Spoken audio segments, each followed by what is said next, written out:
Hello बच्चों, good morning. Standard fourth, subject Hindi.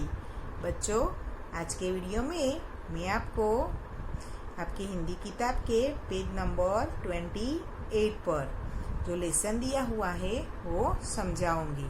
तो page number 28 निकालिए। निकाला?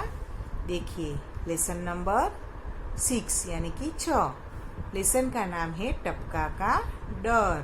तो ये टपका क्या है? जब आप ये पूरी कहानी समझेंगे तब आपको समझ में आ जाएगा कि टपका क्या है। ये एक कहानी है। इस कहानी में गरीब और कष्ट से जूझती बुढ़िया की कथा है। झोंपड़ी का टपकता छप्पर उसे और भी संकट में डाल देता है।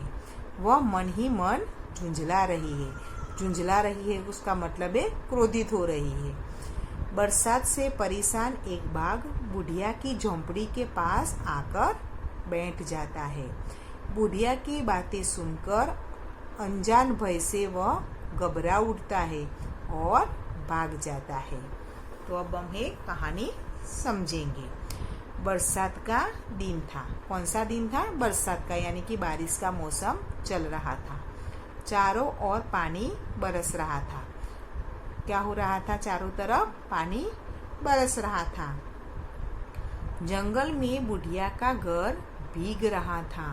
बारिश के कारण क्या हो रहा था? बुढ़िया का घर यानी कि जो झोंपड़ी थी जंगल में वो भीग रही थी। जल्द ही बुढ़िया का घर टपकने लगा। बारिश बहुत तेज थी, इसके कारण बुढ़िया की झोपड़ी का जो छप्पर यानी कि छत थी वो भी भीग गई पूरी तरह से, और छप्पर टूटा हुआ था। उसके कारण बारिश का पानी बुढ़िया की झोंपड़ी में टपकने लगा। बुढ़िया परेशान हो उठी। उसके कारण बुढ़िया क्या हो गई? परेशान हो उठी। परंतु करती भी क्या? लेकिन वो क्या करती? छप्पर को छाए कौन, यानी छप्पर को कौन ठीक करे? वो तो जंगल में अकेले ही रहती थी। उसको छप्पर को कौन ठीक करके दे? थोड़ी देर में ओले भी पड़ने लगे। और थोड़ी देर में क्या पड़ने लगा? ओले। ओले यानी गुजराती में हम करा कहते ना, बर्फ के टुकड़े गिरते हैं कभी कभी बारिश के मौसम में, वो बेर बराबर ओले। बेर यानी कि बोर।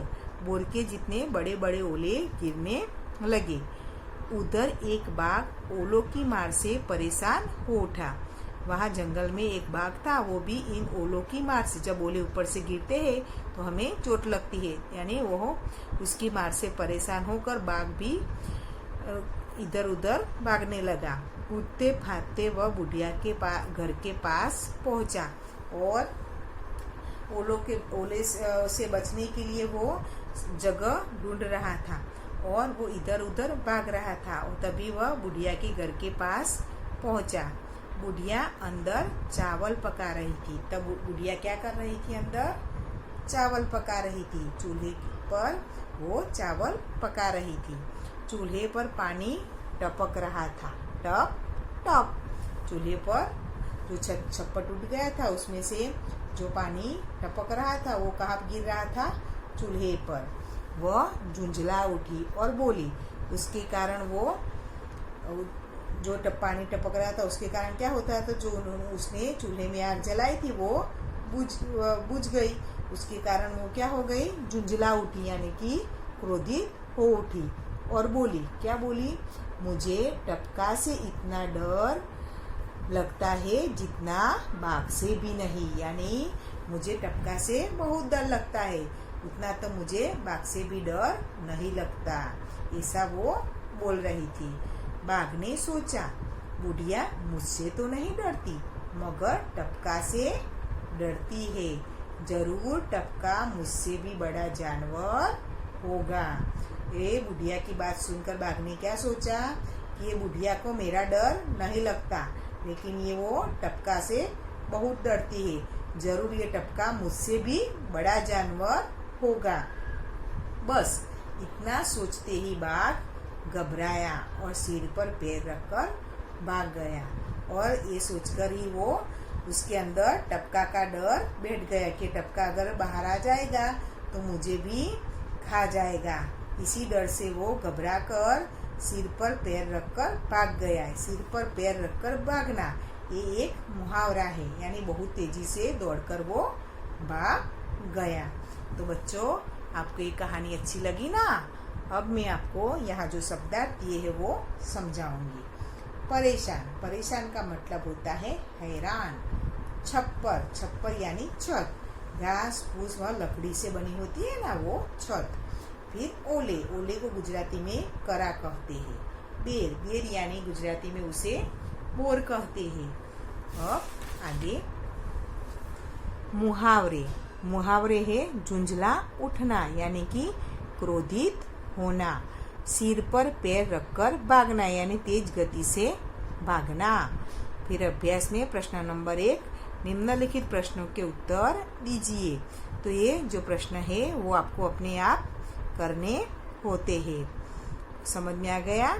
अब प्रश्न नंबर 2, जंगल में और क्या क्या भीग रहा होगा, सूची बनाइए। वो भी आपको अपने आप लिखना है। अगर आपको आता है तो लिखना, नहीं तो एग्जाम में ये सब प्रश्न आते नहीं है। मैं इसमें से कोई भी प्रश्न आपको पूछने वाली नहीं हूँ। स्वाध्याय में जो प्रश्न है वही आपको एग्जाम में अगर मैं ओरल में पूछती हूँ, लेकिन इस बार तो ओरल एग्जाम नहीं है तो ये आएंगे नहीं, फिर भी आपको ये अपनी नोटबुक में लिखने हैं। जैसे कि प्रश्न नंबर 1 है, निम्नलिखित प्रश्नों के उत्तर लिखिए। उसमें एक है, बुढ़िया कहाँ रहती थी। तो ये सभी प्रश्न के उत्तर हैं, वो मैं आपको नोटबुक में करवाती हूँ।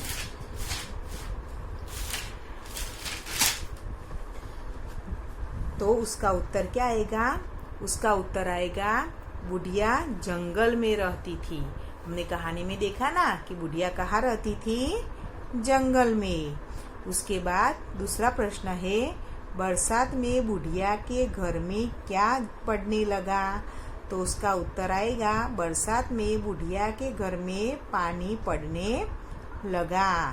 फिर प्रश्न नंबर 3, ओलों की मार से परेशान होकर बाघ कहाँ आ गया।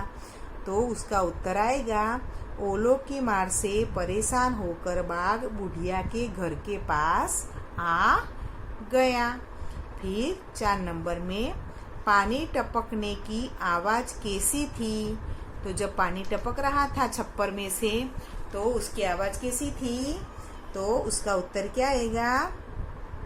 पानी टपकने की आवाज थी टप टप। अब 5 नंबर में, बुढ़िया को सबसे ज्यादा डर किससे लगता था। तो उसका उत्तर आएगा, बुढ़िया को सबसे ज्यादा डर टपका से लगता था। अब 6 नंबर में, बुढ़िया की बात सुनकर बाघ ने क्या किया। तो उसका उत्तर आएगा, बुढ़िया की बात सुनकर बाघ सिर पर पैर रखकर भाग गया। तो समझ में आ गया बच्चों आपको ये सभी प्रश्न के उत्तर। ये आपको अपनी नोटबुक में ये वाले जो प्रश्न के उत्तर स्वाध्याय के है ना, वो आपको अपनी नोटबुक में अच्छे हैंडराइटिंग निकाल कर लिखने हैं। अब आगे देखिए, यहाँ प्रश्न नंबर 2 है, वो आपको करना नहीं है। फिर प्रश्न नंबर 3, नीचे दिए गए चित्र का वर्णन 10 वाक्यों में लिखिए। तो यहाँ एक चित्र दिया है, इस चित्र का वर्णन आपको 10 वाक्य में लिखना है। जैसे कि यहाँ मैंने लिखा है, यह किसका चित्र है बच्चों? मेले का। तो यह मेले का चित्र है।